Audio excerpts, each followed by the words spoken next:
Welcome to Sharmila show house. আমি এখন এসে গেছি কথা আর তেঁতুল পাতার মহামিলন। মানে তেঁতুল পাতায় এখন 18 জন, তাই না? 9 জনের বদলে 18 জন, আর সঙ্গে অনামিকা দি, যাকে ছাড়া এটা একেবারেই অসম্পূর্ণ। অনামিকা দি, আজকে কি চলছে আর নতুন বছরের একদম এইটা মানে আমার কাছে নতুন লাগছে যে কথা এবং আমাদের তেঁতুল পাতা এই দুটো জয়েন্টই যে একটা নববর্ষের অনুষ্ঠান হচ্ছে এবং ভীষণই ভালো অনুষ্ঠান। দুটো কথা তো ভীষণ নাম করেছে, তেঁতুল পাতাও সবাই দেখছেন, ভালো লাগছে।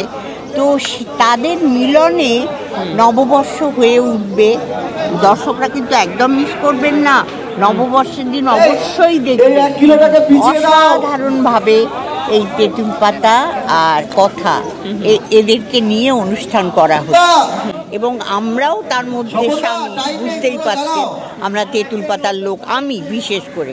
আর আমি তো এখানকারের ঠাম্মি, আমাকে সর্বগটের কাঁঠালি কলা, তাদের সেই কাঁঠালি কলা হিসেবে আপনারা দেখতে পাবেন। তো আনন্দ হচ্ছে, খুব ভালো লাগছে। অনামিকা দি, এই যে আমি একটা খুব দুষ্টু প্রশ্ন করব যে কথার জুটি আর তেঁতুল পাতার জুটি কে আপনার মানে সত্যি সত্যি প্রিয়? মানে একটা জুটির নাম বলুন, দুজনের নাম বলবেন। কথার জুটি। এটা পার্সিয়ালিটি হয়ে গেল এটা? না, সেটা নয়, আমাদের তেঁতুল পাতার জুটিও ভালো, যেহেতু গল্প মানে কথার জুটিটাকে আমরা অনেক দিন থেকে তো কথা চলছে, আর তেঁতুল পাতা তার অনেক পরে আরম্ভ হয়েছে। হয়তো দেখা গেল শেষ পর্যন্ত তেঁতুল পাতার জুটি প্রথম হয়ে গেল, কিন্তু এখনো পর্যন্ত কথার জুটি মানে খুবই সুন্দর। সাহেব এবং কথা দুজনের এই যে কি বলবো, একে সুন্দর, হ্যাঁ সুন্দর ওদের প্রেম ভালোবাসা বা এইগুলো কিন্তু ভালোবাসতে ইচ্ছে করে। হ্যাঁ হ্যাঁ, সাহেব তো অসাধারণ, আর কথার মানে তুলনা হয় না, খুব ভালো।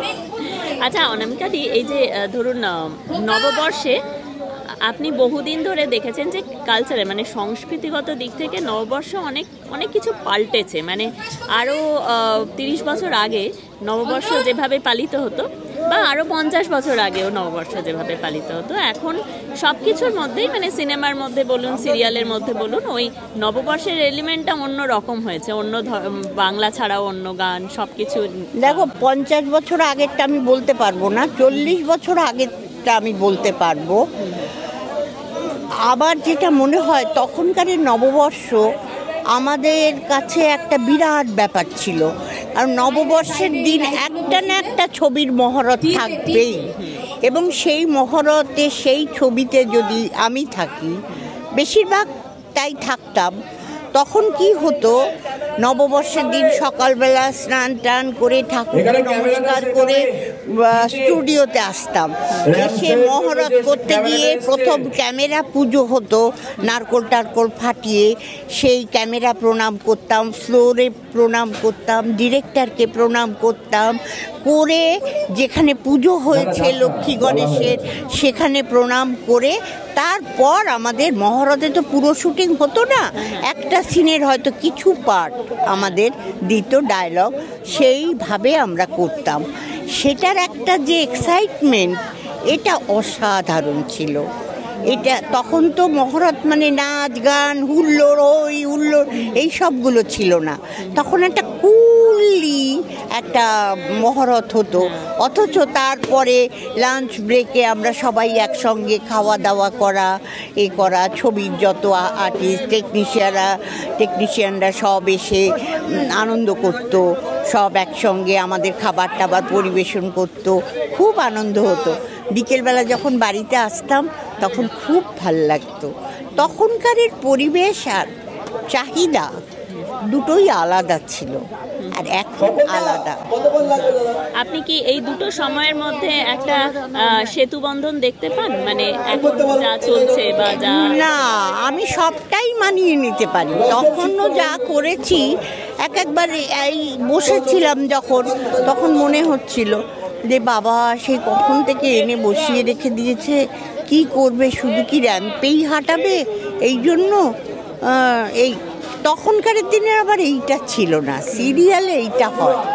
তখনকারের দিনে নববর্ষ মানে সবাই সকালবেলা এসো, ক্লাব স্টিক দেওয়া, এই যে সমস্ত শিল্পীরা দাঁড়িয়ে থাকবে, তার মধ্যে অ্যাসিস্ট্যান্ট ডিরেক্টর এসে ক্লাব স্টিক দেবে, প্রডিউসার, ডিরেক্টর, আর্টিস্ট সব একসঙ্গে ছবি তোলা হবে।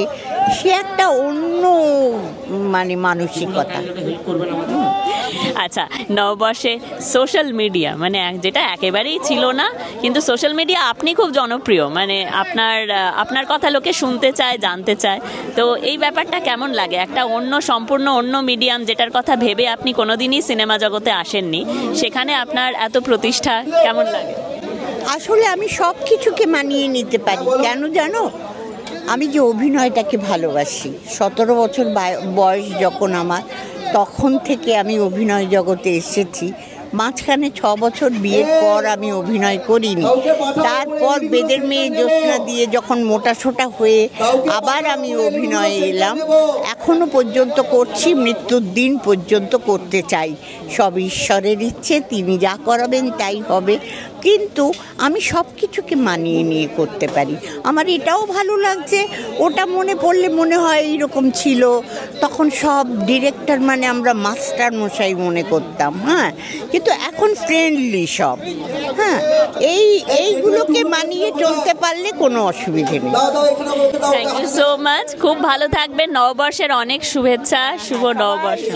দর্শকদের আমার তরফ থেকে শুভ নববর্ষে ভালোবাসা, শুভেচ্ছা, ধন্যবাদ যে আপনারা সবাই নববর্ষের দিনে খুব আনন্দ করুন, এবং ঈশ্বরের কাছে প্রার্থনা করি যে আপনাদের সকলের যেন মঙ্গল হয়।